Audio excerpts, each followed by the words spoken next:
आकाश मार्ग खड़े सभी देवगण देवी की जय जयकार करने लगे। तब शुभ ने चेलाओं से लपलपाती हुई भीषण शक्ति चलाई। अग्निमय पर्वत के सत्य उस भयंकर शक्ति को देवी ने बड़े भारी लुहाटे से दूर कर दिया। उस समय शुभ के सिंहनाद से त्रिलोक को गूंज उठे। हे राजा, उसकी ध्वनि से ऐसा प्रतीत हुआ मानो वज्रपात हुआ हो, जिसमें अन्य सभी शब्द समा गए। शुभ तथा देवी के परस्पर चलाए बाणों के दोनों प्रतिद्वंदियों ने अपने बाणों द्वारा सैकड़ों हजारों टुकड़े कर डाले। तब क्रोध होकर चंडिका देवी ने शुभ को अपने त्रिशूल से प्रहार किया। उस आघात को सहन न कर सकने कारण शुभ चेतनाहीन होकर भूख गिर पड़ा। इतने में इस त्रिशूल की चेतना लौट आई और सब बाणों की वर्षा करके देवी काली तथा उनके वांसी को घायल कर दिया। फिर उस असुराय ने अपने 10,000 हाथों को पैदा करके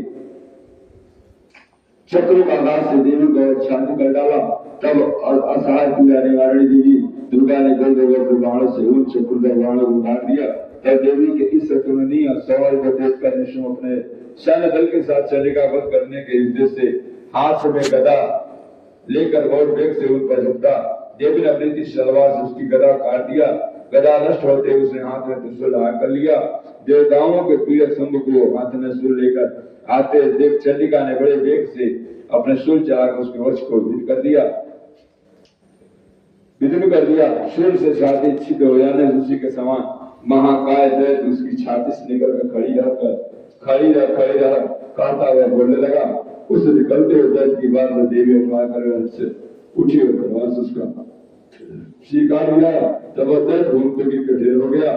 तपस्या सिंह मृदाड़ों को उस दैत्य की गर्दन चबाने लगा और वो दृश्य बहुत डरावना प्रतीत हो रहा था। उधर काले दस्यु उदिति ने भी दूसरे दानों की खजाना खाना शुरू कर दिया। कौमारी शक्ति से विदारित होकर कितने महान दानव नाश प्राप्त हुए। ब्रह्मणी के मंत्र पुत्र जल के द्वारा कितने दैत्य निशब होकर भाग गए।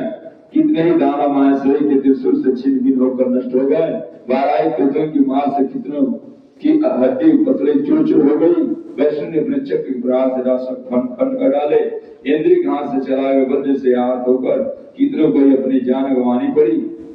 इसी से मार्कंडेय पुराण सवारी मनमंत्र देवी महात्मा निशुंभ नामक 9वां अध्याय समाप्त हुआ। 14 श्लोक एवं मातृ 543 श्लोक समाप्त हुआ। उस युद्ध में कुछ जवान नष्ट हो गए, कुछ भाग खड़े हुए तो अगणित राशि काले शिवदूती और सिंह के द्वारा काल गलित हो गए। निशुंभ नामक 9वां अध्याय समाप्त पाठ कीजिए।